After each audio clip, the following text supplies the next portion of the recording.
Hi, everybody. Welcome to another week with me, Tanaka Perkins from Electra Astrology.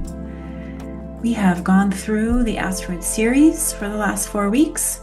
If you are curious about any of those themes which relate to self-care and cycles and the way that we were nourished by our mothers and the way that we are trying to learn how to nourish and nurture ourselves and ideally do an even better job than our mom was able to do, check those episodes out. This is all really relevant subject matter for everything that we are going through. We're going through big transitions, and we have to be able to take care of ourselves through those transitions because they're confusing and they can be exhausting and all the things. So check those out for sure. If you are listening to this on Star Narratives, the podcast, make sure to subscribe to that and send that podcast to anybody that you know that might enjoy it. That will help this information get spread to more people. Know that at the end of this episode, you will hear the weekly astrology forecast. And if you're watching on YouTube, hi, make sure to subscribe and comment. Leave me questions if you have them. You will be listening to the weekly forecast in a separate post, which will be released on Monday. Today, we are beginning our second asteroid, and that asteroid is Pallas Athena. Now, the way that I teach is that I am going to relate Pallas Athena themes to you in your life. I'm going to ask you questions that are designed to help you self-inquire, see yourself more clearly. I'm using astrology as an organizing tool to describe your own psychology to you. Each of us are going to relate to these archetypes in unique ways because we are unique beings, but we each have these archetypes in our chart and playing out in the background, sometimes really loudly and sometimes really quietly, but always with big chunks of our lives where this particular energy or any of the energies will become very apparent. So listen up for some ways to see yourself more clearly, especially when it comes to the feminine warrior, which is where we're going to begin with Pallas Athena. And before we do that, if you want to meet with me privately, if you want me to look at your chart and give you insight into exactly what's happening and exactly what any of these archetypes mean for you and what's being highlighted and what's front and center for you that you should be focusing on and doing the deeper personal work around, find me at electraastrology.com. You can book a private reading. And I also offer mentorships and apprenticeships, and I am opening up my books for 2025 starting now. And I do usually fill. So if you have been wanting to deepen your own knowledge or even just get somebody to help you see some of your quirks a little bit more clearly, this is unlike therapy in that we have a natal chart. We can get straight to exactly what's happening just by looking at your chart. And then we can dive in and start to look at how to deal with it. Okay, electraastrology.com. So, like all Greek mythology, there's a complicated storyline that goes along with Pallas Athena. Pallas Athena was the daughter of Metis, who was the goddess of wisdom and craft, and the daughter of Zeus, the king of the heavens, also known as Jupiter. Now, there was a prophecy that said that Metis's child would surpass Jupiter in power and strength. And in order to avoid that, he swallowed Metis. And Pallas Athena showed up anyway because Zeus or Jupiter had a splitting headache and cracked his head open with a hatchet, and out popped Pallas Athena. She was born in full armor and emerged a very powerful goddess. She became known as the goddess of wisdom, strategy, and war. Because she is the only goddess that was born from a male god, she holds a special place. And so there are many parts of our own experience where we end up working out this Pallas Athena archetype. So, a brief retelling of the mythology. If you want to know more about this, there's a great book called The Asteroid Goddesses from Demetra George, where she goes into detail about all of these archetypes. Now, Pallas Athena, a little background of what she represents in the chart. She is the part within you that is your feminine warrior. So when we think about Mars, Mars is our masculine warrior. And Mars, because it's more masculine, goes to battle in ways that are more about strength and force and related to anger. So if you think about the places in your life where you have wanted something, you haven't been getting your way, or you haven't felt listened to, or you felt like you were in competition for something, and you really went in to win that battle with force, with angry words, where you were more dominating, where you threw a fit, maybe, or you were loud. And you think about the people in your life that are like that are likely to yell or likely to get instantly angry about something. Those are people that have a stronger Mars or are more in their Mars energy. And we know that Mars energy is a really important piece of who we are. That is how we figure out what our boundaries are and where to draw the line in the sand, and of course, how to be our own hero. And I just did a Mars retrograde teaching, which is on both Star Narratives and YouTube. Check that out, where I'm talking about Mars in more detail and how that shows up in our life. But when we're talking about Pallas Athena, this is where we must win the war by being more feminine in nature, by calling on a different set of strengths, by understanding that in order to win the battle, we're going to have to use our minds, or we're going to have to use our strategy. We're going to have to use different kinds of skill sets. And so our Pallas Athena is something that we have to learn, because if you think about yourself as an infant who moves into being a toddler, and we know that in infancy is where we're learning that Mars, Aries, I scream and I get my needs met. I show that I'm discontent and I get my needs met. I yell and holler so that people pay attention to me and perceive me. And that is our Mars energy. And so we learn about Mars right away. And then we get into being toddlers, and we learn the word no, and we learn to defy, and we learn to say, I want this and I don't want that. And that's our Mars energy. But it does take us some time to really get into our Pallas Athena energy, because it takes us longer to get to where we really know how to fight a battle when we're having to use our minds and we're having to strategize. So there's something too about needing to learn strategy, and that requires time to sit back and observe and watch what's happening, take notes, because Pallas Athena will also become extra strong with looking at hindsight, looking at what has already happened and using that as information to move forward. Pallas Athena became known as the goddess of strategy, wisdom, and war. She represents creativity and intelligence and justice. So think about in your own life where you have had to get to know your own creativity when it comes to problem solving. And then that part of you that wants to solve problems, not necessarily to win the battle like Mars would, but because that's what's right. That's the thing that's in integrity. That is what goes with your morals and values. How many times have you heard yourself say something along the lines of, that's not fair? I want to fight for what's fair. I want to fight for justice. Now, something else that goes along with the mythology of Pallas Athena is that she was born into a family of boys and brothers, and she had to learn how to hold her own amongst a group of kids who were stronger than her. And of course, as we know, that there is a big difference between the masculine and the feminine. Each of us has our own version of masculine and feminine within, but we know that typically men are going to be physically stronger than women.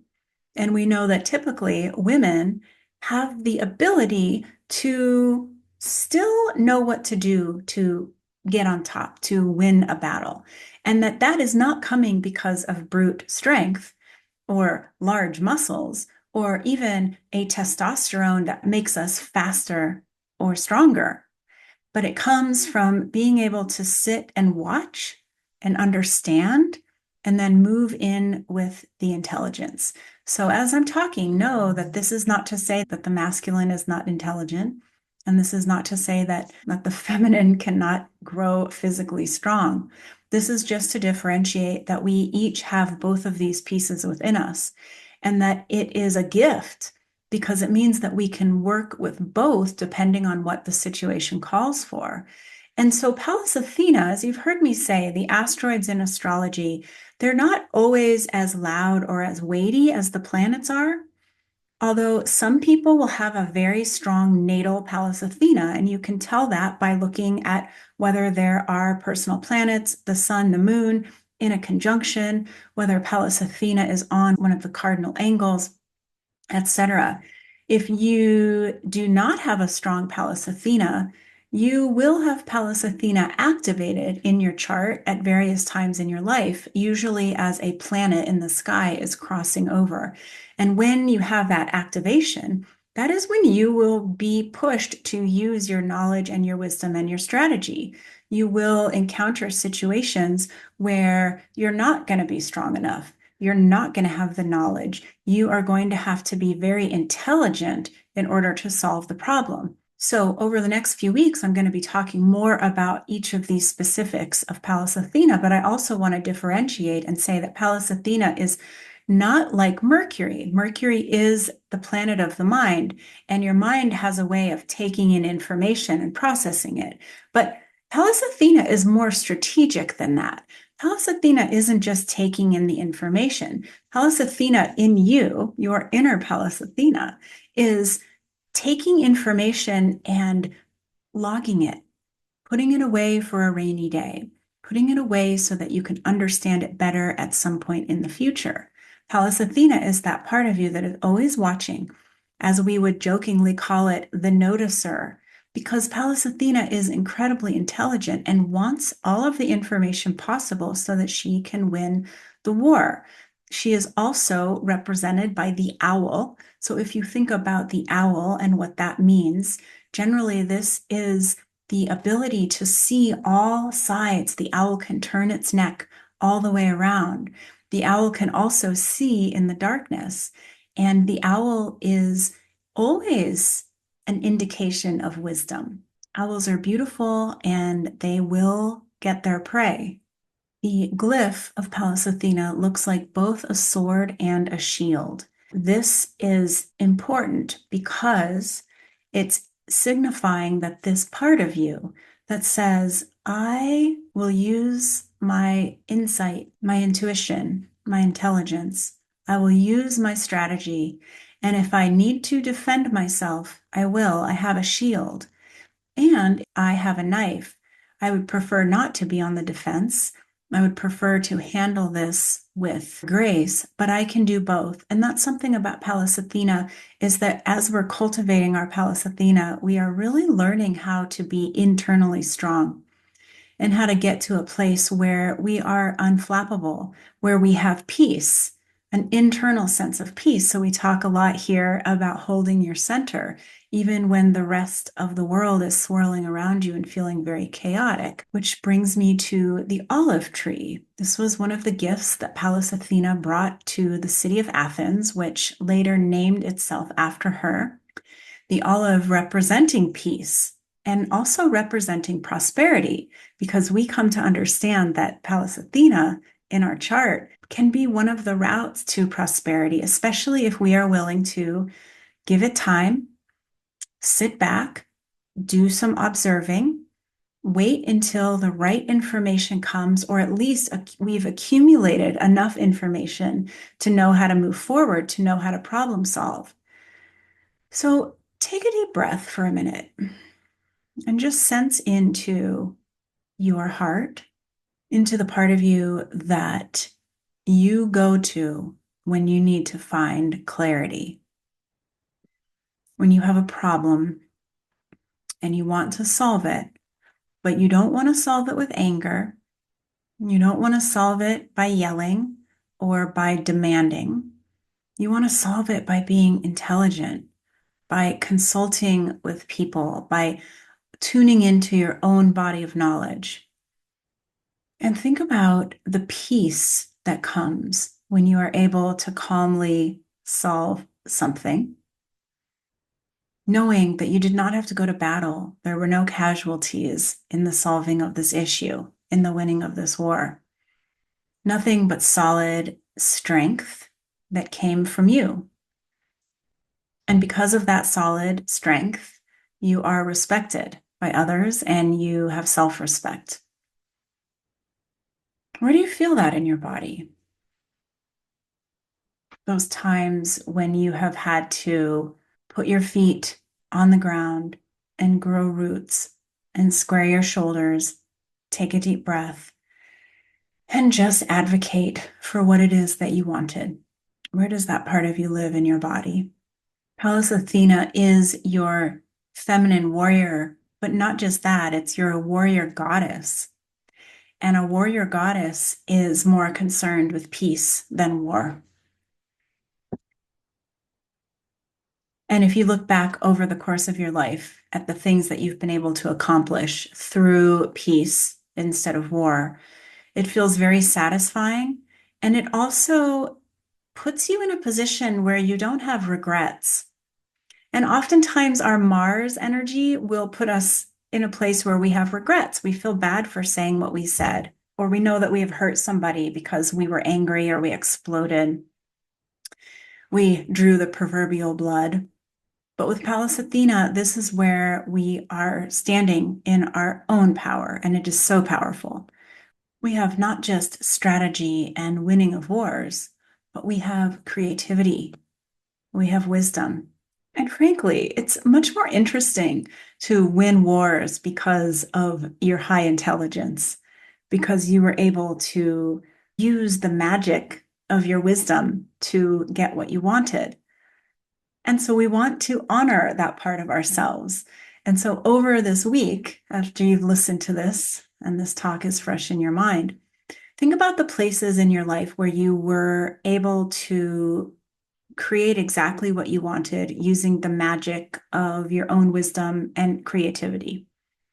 Think about the times when you took the high road, even though you wanted to take the low road. You took the high road and you won the battle. Not only did you win the battle, but you won the war. And think of how satisfying those moments in your life have been. So as we progress, as we continue to talk about Pallas Athena, we are going to look at that balance between the masculine and the feminine energies within us. Pallas Athena is also connected to the father-daughter relationship. She is connected to careers where there are many men and very few women. She's also connected to this idea of breaking through the glass ceiling in career. She's connected to gender fluidity. Pallas Athena is also an advocate for justice, which is relevant right now as Pluto has moved into Aquarius, which is the sign of humanitarianism. We need advocates for justice, and we certainly need to approach our advocating with a calmer, softer, wiser approach as opposed to a more masculine, warmongering approach. So think about that as well over the next week. Pallas Athena is also an advocate for justice, like I mentioned earlier. So this is an important time to be examining what an advocate for justice means. I think we know by now that war seems to be very appealing to the powers that be. There are many reasons for that, but in a time when we are trying to take care of an entire planet and a collective and make things as good for all as possible, war is probably not the answer. So if we are all working on channeling our inner Pallas Athena, that can give us some different kinds of solution. And I know that we are each just one person sitting here, and it would be hard to make huge changes immediately in the governing forces. But the more that we are able to sit with and examine our own personal power and then use it in our lives, that does help to create a ripple effect that touches the collective. So we're going to be talking some more about that all month.